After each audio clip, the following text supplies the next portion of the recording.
किसी चीज़ की एक फ़िज़ा चलती है, कोई चीज़ बड़ी ख़बर बनती है। मैं तो पिछले एटलीस्ट 2 महीनों से ये बड़ा क्लोजली ऑब्ज़र्व कर रही हूँ।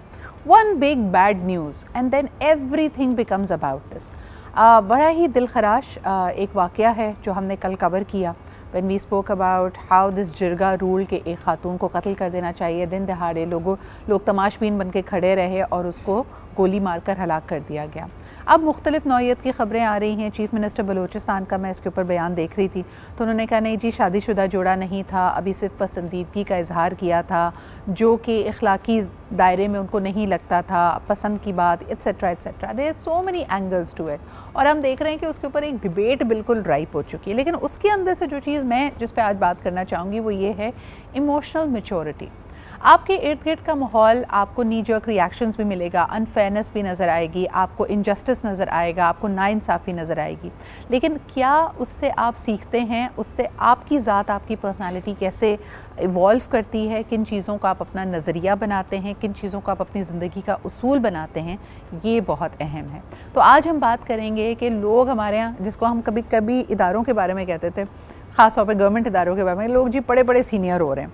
अब ज़िंदगी में भी लोग बड़े बड़े सीनियर हो रहे हैं, उम्र बढ़ रही है, सारे लाइफ के एक्सपीरियंसेस आप पा रहे हैं, आप स्कूल से ग्रेजुएट कर रहे हैं, आप नौकरी कर रहे हैं, आप नौकरियां स्विच कर रहे हैं, करियर में आगे जा रहे हैं, शादी कर रहे हैं, बच्चे पैदा हो रहे हैं आपके, लेकिन आपकी इमोशनल एज नहीं बढ़ रही है। आप अभी तक एक 10 साल की तरह के ज़िद्दी बच्चे की तरह एक्ट करते हैं, जिसकी पसंद की अगर चीज़ ना हो तो वो ज़मीन पर बैठ के हाथ पैर मारने लगता है। ये हमारे यहाँ कई लोगों की ज़िद का आलम है। सिर्फ तरीक़ेकार थोड़ा बदल गया, हो सकता है खामोशी इख्तियार कर लें, साइलेंस पनिशमेंट के तौर पे देना शुरू कर दें, खाना खाने से इनकार कर दें, क़त्ए ताल्लुक़ हो जाएं। ये सब के सब टॉडलर टैंट्रम की एक एडल्ट वर्जन है जो आपके सामने आती है। तो फिर बुनियादी सवाल ये पैदा होता है कि इमोशनल मैच्योरिटी कब और कैसे आए, और उसके लिए क्या कोई किताब मिलती है, किसी यूनिवर्सिटी में दाखिला लेना पड़ता है? कई लोग ज़िंदगी के बड़े तल्ख़ तजुर्बों से गुज़रते हैं लेकिन इसके बावजूद इमोशनली या जज्बाती तौर पे उनमें बलूग़त नहीं आ रही, उनको नहीं हैंडल करना आता मुश्किल सिचुएशंस को। आइए ये जानते हैं कि इसके लिए आप कैसे तैयार हो सकते हैं, कौन सी चीज़ें हमारे इन्वायरमेंट में जो एक्चुअली आपको डिसेबल करती हैं, यानी जो नेगेटिव टॉडलर टैंट्रम्स हैं उसको कोई ना कोई तो बढ़ावा दे रहा है। अगर एक घर में मर्द वापस आता है काम से और गुस्से में तीर धार करता है, चीज़ों को तोड़ता है, दूसरों को दहला देता है, तो ये साइंस ऑफ इमोशनल इमैच्योरिटी है। और अगर घर में मौजूद कोई भी शख्स इसको जस्टिफाई करने की कोशिश करता है, बेशक वो उनकी वालदा हो कि नहीं नहीं अभी बहुत स्ट्रेस में है, या आपकी अहलिया हो कि नहीं ये दिल के बहुत साफ़ हैं, कभी कभार इस तरह की हरकतें कर लेते हैं, तो आप एक्चुअली इन नेगेटिव बिहेवियर्स को एक तरह से प्रमोट कर रहे हैं, इनको इनेबल कर रहे हैं, और ये आपके लिए भी और दूसरों के लिए भी इन द लॉन्ग रन अच्छा नहीं है। Let's talk about this. हमारे साथ एक ज़बरदस्त पैनल है। First and foremost doctor Saad bin Aziz हमारे साथ मौजूद हैं, जो कि मैनेजिंग डायरेक्टर हैं Urdu academy Sindh group of publishing firms के। मुताल्ला यकीनन आपको इमोशनल मैच्योरिटी देखता है, लेकिन कई लोग ऐसे भी हैं जिनका इससे भी कोई फ़र्क नहीं पड़ रहा, तो फिर आस्ते हैं कि क्या किया जा सकता है। बहुत शुक्रिया आपके आने का। अस्मा शकील हमारे साथ मौजूद हैं, जो कि लेक्चरर हैं at the Bahria university. Thank you so much Asma for being here. आप भी एक ऐसे एज ब्रैकेट यूथ से डील करती हैं, और लोगों ने कहा कि ये वो एज होती है जब आप बिल्कुल तैयार होते हैं प्रोफेशनल लाइफ में और ज़िंदगी के दूसरे मराहिल में जाने के लिए। क्या आज की यूथ में इमोशनल मैच्योरिटी है? We'll find out about that. And last but definitely not the least, my very dear friend Rabia Farooqui हमारे साथ मौजूद हैं, जो कि एक माहिर नफ्सियात हैं। थैंक यू रबिया, आपकी भी आमद का। रबिया, सबसे पहले अगर मैं शुरुआत आपसे करूं, मुझे ये बताइए कि इमोशनल मैच्योरिटी या जो एक जज्बाती ठहराव इसको हम कह सकते हैं उर्दू में, ये उम्र के साथ ऑटोमेटिकली आ जाएगा, ये असम्पशन तो फ्लॉड है। किस तरह हम इनेबल कर सकते हैं आज के ज़माने में यंगस्टर्स को कि उनके अंदर एक जज्बाती ठहराव आए, वो नी जर्क रिएक्शंस ना लें, इंतहाई कदम ना उठाएं जिससे अपना या दूसरों का नुकसान ना करें? ये हम कैसे यकीनी बना सकते हैं? अच्छा देखिए सिद्रा, ये आपने बिल्कुल ठीक कहा कि वक्त सिर्फ और सिर्फ वक्त के साथ इमोशनल मैच्योरिटी नहीं आती। इमोशनल मैच्योरिटी एक स्किल है जिसे मेहनत से डेवलप करना पड़ता है। हर बच्चा जज्बात का तूफान लिए हुए पैदा होता है, बट दे डोंट नो उसका करना क्या है। उसका करना क्या है, ये चीज़ वक्त, तजर्बात और डेफिनेटली मेहनत से बिल्ड किया जाता है इस स्किल को। हमें करना क्या चाहिए इसके लिए? देखिए, सबसे पहले तो ये अंडरस्टैंड करना कि कोई भी इंसान इमोशंस से खाली नहीं है और इमोशंस कोई बुरी चीज़ नहीं। हर कोई इमोशंस फील करता है, आपको उन इमोशंस को मैनेज करना आना चाहिए। दूसरी चीज़ ये इमोशंस की अवेयरनेस होना। अवेयरनेस का मतलब ये है अपने साथ दिन में 6-7 दफ़ा एटलीस्ट चेक इन करना कि मैं इस वक्त क्या फील कर रही हूँ या मैं इस वक्त क्या फील कर रहा हूँ, ठीक है। उससे आपकी एक अपने साथ एक कनेक्शन बिल्ड होता है। You know at what time you are feeling what, और किस तरह की सिचुएशंस में आप किस तरह की जज्बाती कैफियत में जो है गिरफ्तार होते हैं। फिर तीसरी चीज़ ये इमोशंस को डिले करना। इमोशंस जो है ना वो वेव्स की सूरत में होते हैं कि जी वो शुरू होते हैं, फिर एक पीक तक जाते हैं और फिर नीचे आते आते ख़त्म हो जाते हैं। कोई भी इमोशन हमेशा के लिए नहीं होता, आप उस वेव को गुजरने दें। डिलेइंग का स्किल अपने अंदर पैदा करना बहुत ज़रूरी है। ये इमोशन रेगुलेशन का आप समझे सबसे ज़्यादा इम्पॉर्टेंट स्किल है। It you should learn to delay your impulses, थोड़ा सा रुक कर, थोड़ा सा ठहर के रिस्पॉन्ड करना। अच्छा, ये पॉइंट मैं पिकअप करना चाहूँगी बिकॉज ये हमारे यहाँ सोशल सिचुएशंस को अगर साथ देखा जाए तो हमारे यहाँ एक अनसेट सोसाइटल प्रेशर है, एक माशरती प्रेशर हमारे पे और ख़ास तौर पे मर्दों पे बनाया जाता है कि उनका सर्टन सिचुएशंस में रिएक्ट करना बहुत ज़रूरी है। और इसको हम अनफॉर्चुनेटली या फॉर्चुनेटली गैरत का नाम देते हैं कि भाई आपकी गैरत क्यों नहीं जोश खा रही, किसी ने अगर आपके बच्चे को कोई गाली दे दी है या आपकी घर की खातून को छेड़ दिया है, या अगर आप रोड रेज की ही मिसाल देखें, किसी ने अगर आपको कोई गलत बात कह दी, कोई नाजेबा लफ्ज़ बोला, तो हम इमोशनल मैच्योरिटी का ज्ञान नहीं देते। उस वक्त हम एक्सपेक्ट करते हैं कि ये आदमी फौरी तौर पे रिएक्ट करे, उतर के कुछ नहीं तो इस चीज़ को रोके, थप्पड़ लगा दे, लड़ाई करे। ये मर्दों के ऊपर अनड्यू प्रेशर है आपके ख्याल में? जी साद। बिल्कुल है, बिल्कुल ये सवाल मैं रबिया साद से करती हूँ, फिर आपके पास वापस आऊँगी। जी साद। ओके। मिस सिद्रा, बहुत शुक्रिया for having me on the show.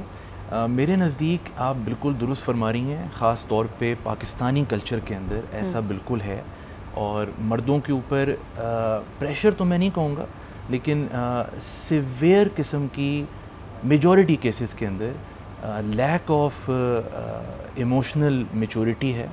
और मेरे ख़्याल में as a publisher, as an educationist, अगर मैं थोड़ा सा मैडम की बात को परसू करूँ आगे कि ये होता क्यों है, basically we need to understand why it happens.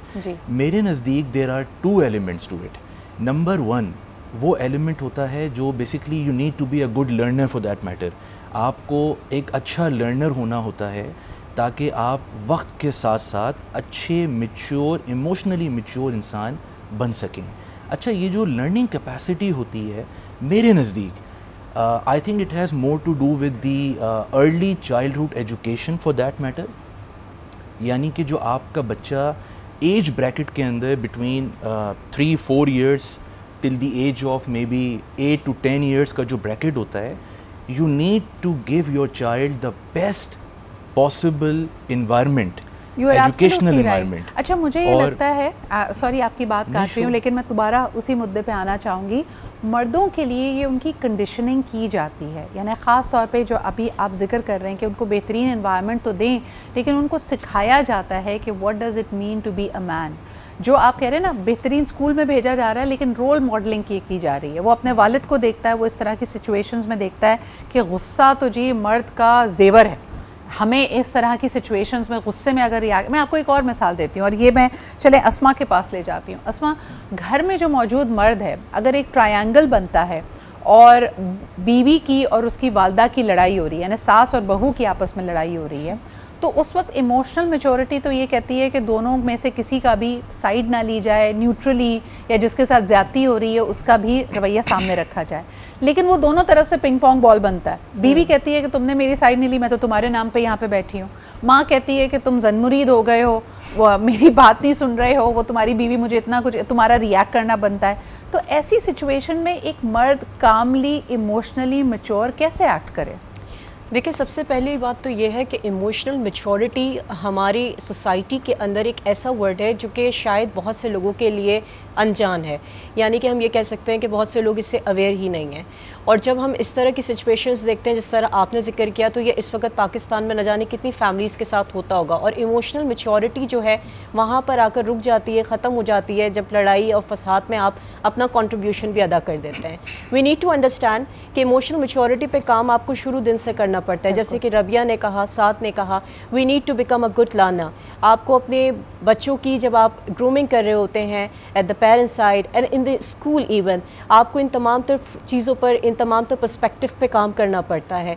जब आप इन पर्सपेक्टिव पे काम कर रहे होते हैं, तमाम तर चीज़ों को लेकर चलते हैं, तो इमोशनल मैच्योरिटी जो है वो बच्चों पे या स्टूडेंट्स में या फिर एज अ एडल्ट आप में डेवलप होती हैं, and you come across to know कि आपको किस सिचुएशन में किस तरीके से बिहेव करना है। अस्मा, आपको लगता है concept of right and wrong and societal pressure, again societal understanding of right and wrong भी बड़ा इंपॉर्टेंट है जी। जैसे फॉर एग्जांपल हमें बता दिया जाता है कि अगर आप सही हैं, अगर आपको लग रहा है आप सही हैं, तो आपको पुरजोर एहतजाज करना है, आपको मुंह तोड़ जवाब देना है, आपने उसी वक्त गलत को गलत और सही को सही बोलना है। हमें ये बताया नहीं जाता, जो शुरू में बात रबिया भी कर रही थी, कि ठहराओ, थोड़ी देर रुक जाएं, रिएक्ट करने से पहले रुक जाएं। हमें लगता है अभी ज्यादती हुई है, अब भी जवाब देना ज़रूरी है। आप ये देख रही हैं? देखिए, ये सिचुएशन बहुत नॉर्मल हो गई है जी। हम रिएक्शन बहुत इमिडिएटली करते हैं, कोई भी सिचुएशन होती है हमारा रिएक्शन इमिडिएट आता है, and that is the thing we need to understand. Emotional maturity कहती है कि ठहराओ, बर्दाश्त, सब्र और तहम्मुल के साथ जब आप कोई काम करते हैं तो उसके अंदर बेहतरीन नताइज सामने आते हैं। लेकिन अगेन मैं यही बात दोबारा यहाँ पर रिपीट करूँगी और अपने तमाम जो कोलीग्स हैं उनके साथ यहाँ पे कंटिन्यू करूँगी कि ठहराव, सब्र, बर्दाश्त तभी आप में पैदा होता है जब आप इसकी बेसिक्स के साथ काम कर रहे होते हैं। एक कॉलर हमारे साथ हैं, अस्मा, उनकी भी बात सुन लेते हैं। फिर एक बड़ा इंपॉर्टेंट पहलू है इन्मेशमेंट का, वो भी लाना चाहूँगी इसके अंदर, कि कई दफ़ा हमारी आइडेंटिटीज़, हमारी पर्सनालिटीज़ किसी दूसरे इंसान में इतनी इनमेश हुई भी होती हैं कि जो रिएक्शन आप दे रहे हैं, एक लम्हे के लिए सोचना ये भी ज़रूरी है कि क्या ये मेरा रिएक्शन है, क्या ये रद्द अमल मुझे तकलीफ़ हुई है तो उसका आ रहा है, या मैं किसी और की जंग लड़ रहा हूँ। मिसाल के तौर पे जब पेरेंटिफिकेशन होती है एक बच्चे की, तो वो किसी एक पेरेंट की इस तरह से साइड लेने लगता है कि आप उनके बिहाफ पे लड़ रहे हैं, and that is also compromising your own emotional maturity, but we'll come to that. Caller हमारे साथ हैं। हेलो, अस्सलाम वालेकुम। वालेकुम सलाम, सिद्रा मलिक राशिद बोल रहा हूँ। क्या हाल है आपके? मैं बिल्कुल ठीक ठाक राशिद साहब, आप कैसे हैं? अल्लाह का शुक्र जी। बड़ा मेहमानों को भी अस्सलाम वालेकुम। वालेकुम अस्सलाम। और सिद्रा, मैं ये बात अभी कुछ दिनों से ऊपर नीचे ये वाक़यात हो रहे हैं। पहले वो जो हमारी अदाकारा हैं आयशा खान, फिर हुमैरा का, और फिर ये जो बलूचिस्तान में हुआ और हमारी ख़वातीन के साथ। देखिए, मैं डेड बॉडी देख के ना तो बड़ी ना बेहिसी वाली एक फीलिंग आती है कि ये जैसे वो ये बलूचिस्तान का रिसेंट जो हुआ है, उस खातून को बेचारी को मार दिया गया, उसकी डेड बॉडी देख के मैं देख रहा था कि ये लाश इसकी नहीं है, ये हमारे पूरे मुआशरे की लाश है। हमारी बेहिसी का इतना ये आलम हो चुका है। देखिए, हम इस्लाम के नाम पे कहते हैं ये गैरत है। देखें, इस्लाम में पसंद की शादी और पसंद करना मना नहीं किया गया।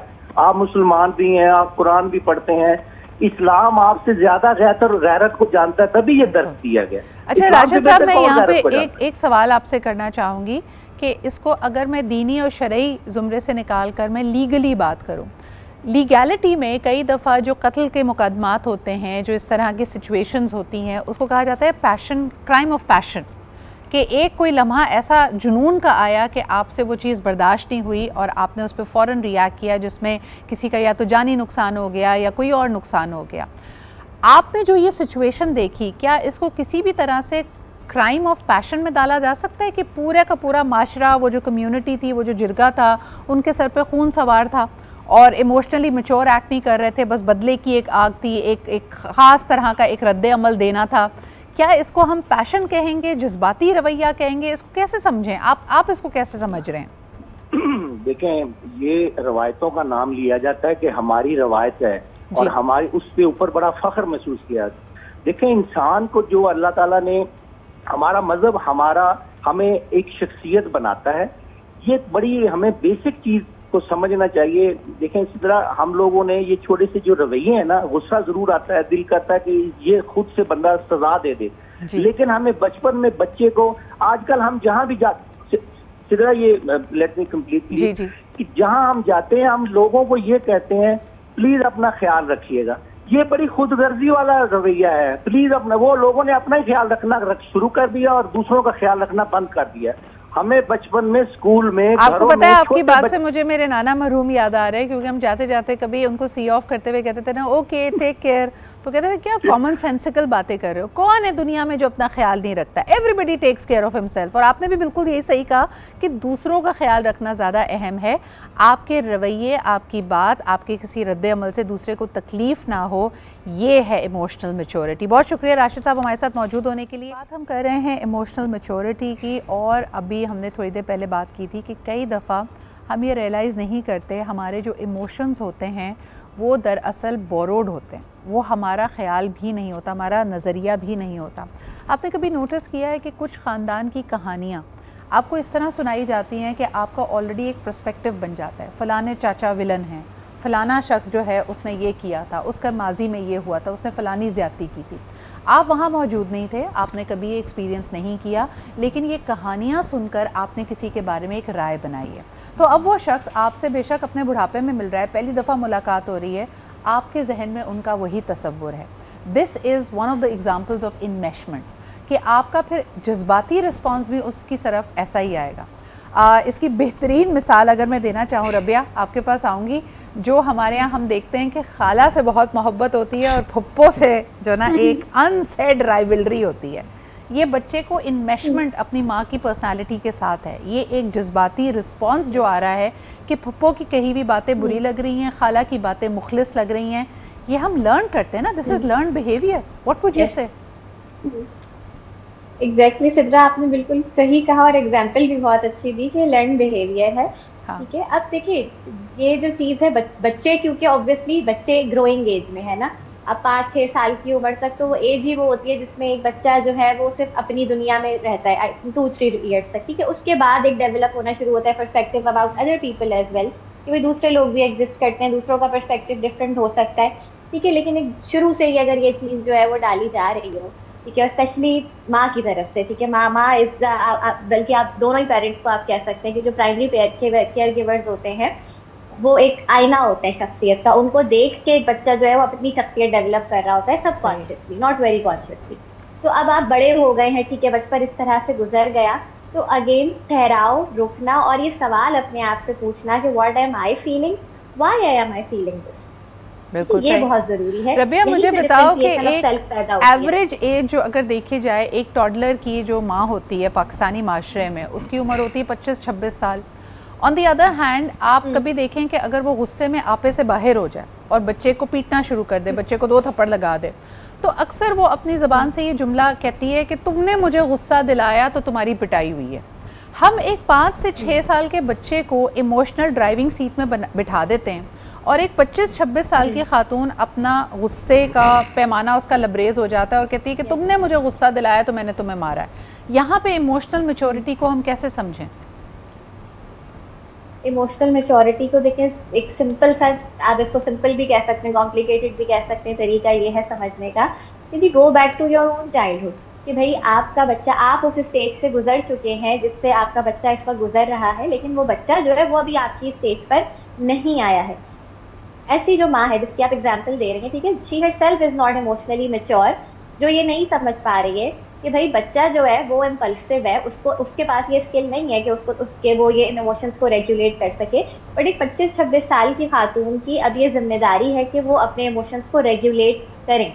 अगर कोई ऐसा उनके सामने कर भी रहा है जो चीज़ उनको ट्रिगर कर रही है, तो अपने इमोशंस को काबू में रखना उनकी जिम्मेदारी है, चाहे सामने से कुछ भी हो जाए। सही।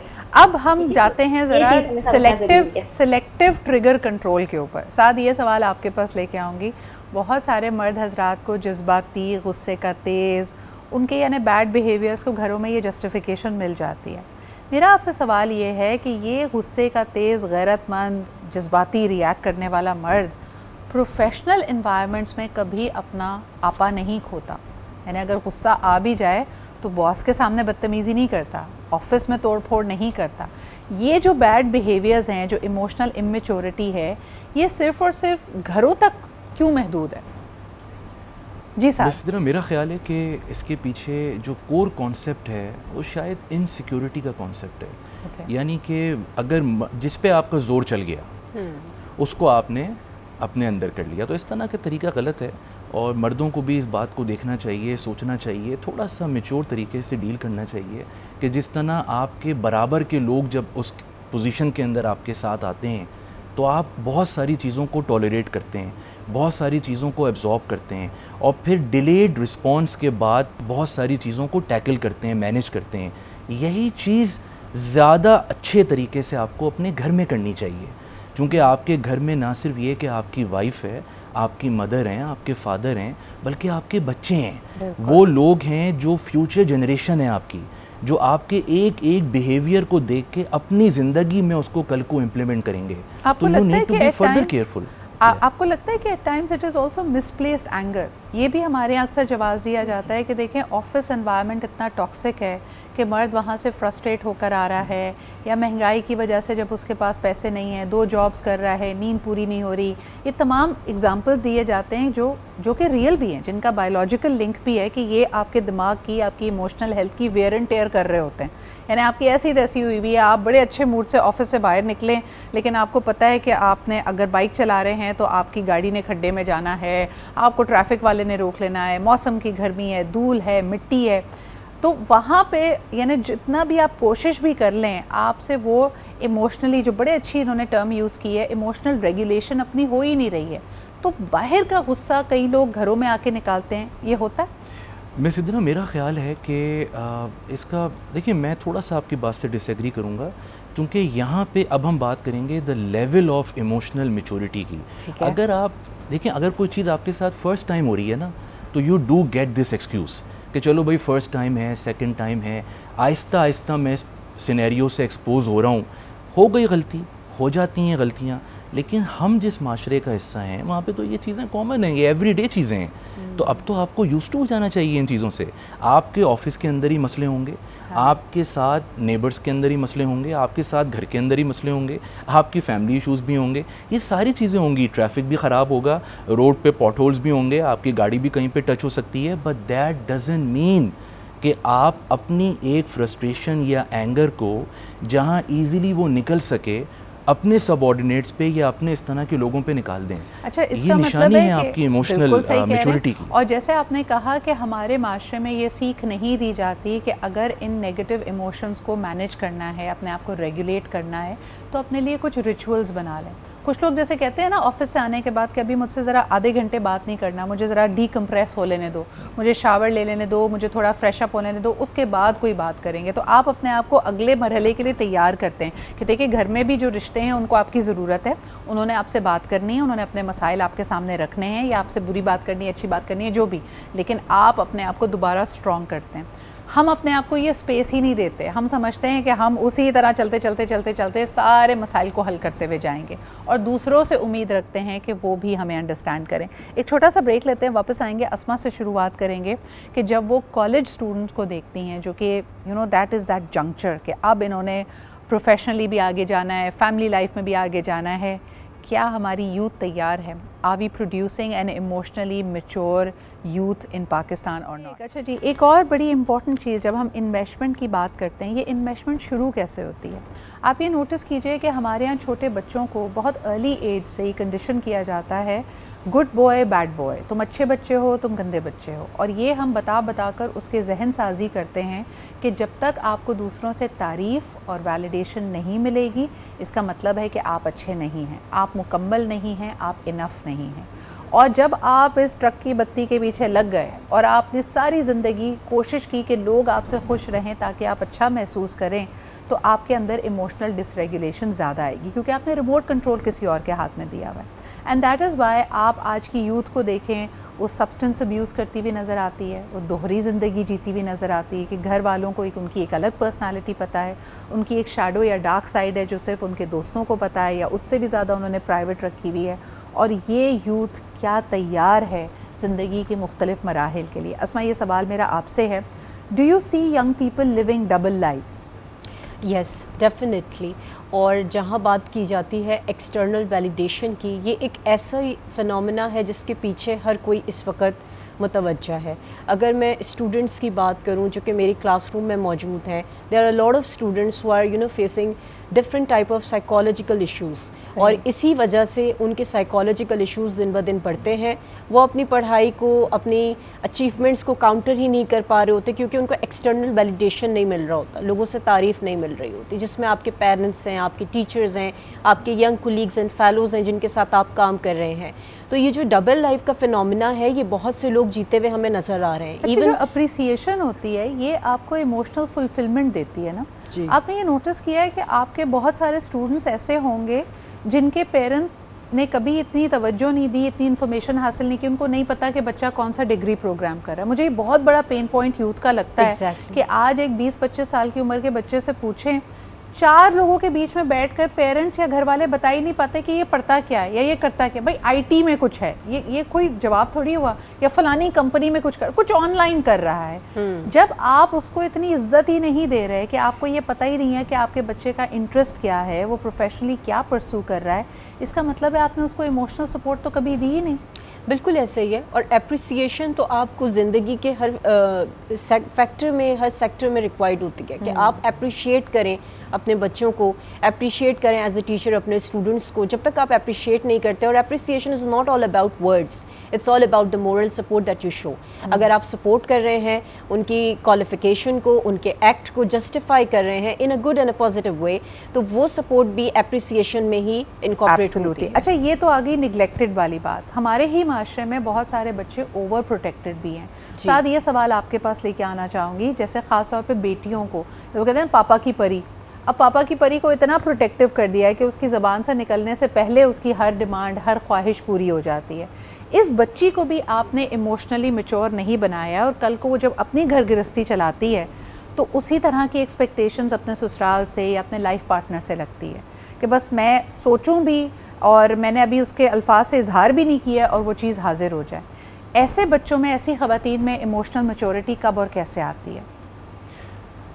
मिस सिद्रा, वंस अगेन मैं देखें, सवाल आपका बड़ा प्रैक्टिकल है और मेरा ख्याल है ये बड़ी बर्निंग एक आजकल के मसले मसाइल हैं। मैं भी एक बाप हूँ, मेरी भी माशाल्लाह एक बेटी है, और 2 मिनट के लिए मैंने फ़ौरन अपने आप को उस जगह पोजीशन किया तो मैंने फ़ील किया कि the right thing to do is कि आप थोड़ा सा गैप दे के और एक फ्रेमवर्क के अंदर उन तमाम मामलात को लेके चलें। जब आपको ऐसा महसूस हो कि मेरी डायरेक्ट इंटरफेरेंस की ज़रूरत है तो आप करें, लेकिन हर वक्त ना रखें। जो डायरेक्ट आपके सवाल का जवाब है, देखें, सबसे बड़ी ज़िम्मेदारी बच्चियों के ऊपर ख़ास तौर पे मेरा ख्याल है कि वो पेरेंट्स की है। वो डायरेक्टली सबसे पहले तो उनकी मदर्स की है, चूँकि she is obviously the same gender and most the closest person to the daughter. उसके बाद शायद बाप की है।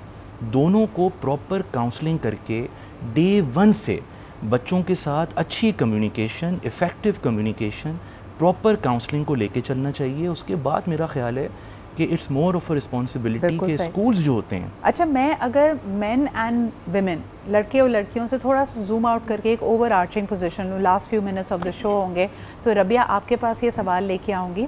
एक उमूमी हमारा माशरती रवैया ये है कि हम अपनी खुशी, अपनी सेटिस्फैक्शन की जो ज़िम्मेदारी है ना, वक्त, हालात और लोगों को दे देते हैं।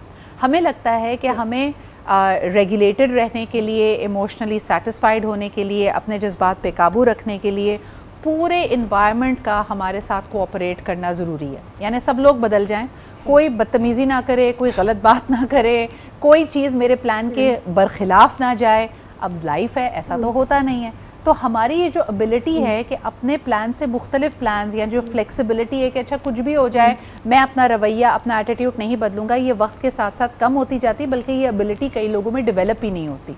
तो ये चीज़ कैसे डेवलप की जाए कि अपने आप को इमोशनली रेगुलेटेड रखना सिर्फ मेरी ज़िम्मेदारी है, हालात, वाक़यात, लोगों का रवैया इस चीज़ का ज़िम्मेदार नहीं हो सकती। क्या कहेंगी आप? सिद्रा, मैं 2-3 चीजें यहाँ पे कहूंगी कि देखिए, ये जो माइंडसेट है ये एक्सटर्नल लोकस ऑफ कंट्रोल का है कि आपका कंट्रोल जो है वो सारा का सारा आउटसाइड ऑफ यू लाई करता है, it's not inside of you, which is wrong. ठीक है, इसको इनसाइड लेकर आना है आपको, अपने कंट्रोल को।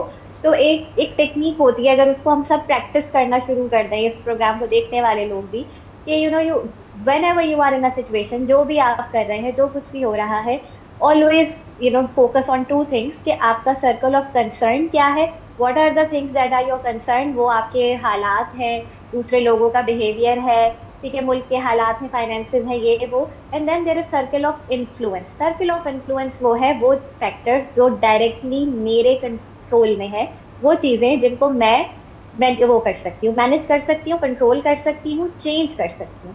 मुझे उन चीज़ों पे फोकस करना है और उन चीज़ों को एक्टिवली चेंज करना है, क्योंकि उनको चेंज करना, उन पे काम करना मेरी जिम्मेदारी है। तो आप देखेंगे एक सर्कल ऑफ इन्फ्लुएंस जब आप इन दोनों चीज़ों का जो है तज्जिया करें तो you will mostly find out. बिल्कुल सही। अच्छा, और इसको मैं एक्सप्लेन कर देती हूँ कई लोगों को। आप देखें कि कई मुतवस्सित से बढ़कर यानी जो अपर मिडिल क्लास फैमिलीज़ हैं, वहाँ के बच्चे अक्सर कंप्लेन कर रहे होते हैं कि जी मैंने अंग्रेज़ी इसलिए नहीं सीखी, मुझे कभी मौका नहीं दिया गया, मुझे ड्राइविंग नहीं आती क्योंकि किसी ने मुझे सपोर्ट नहीं किया।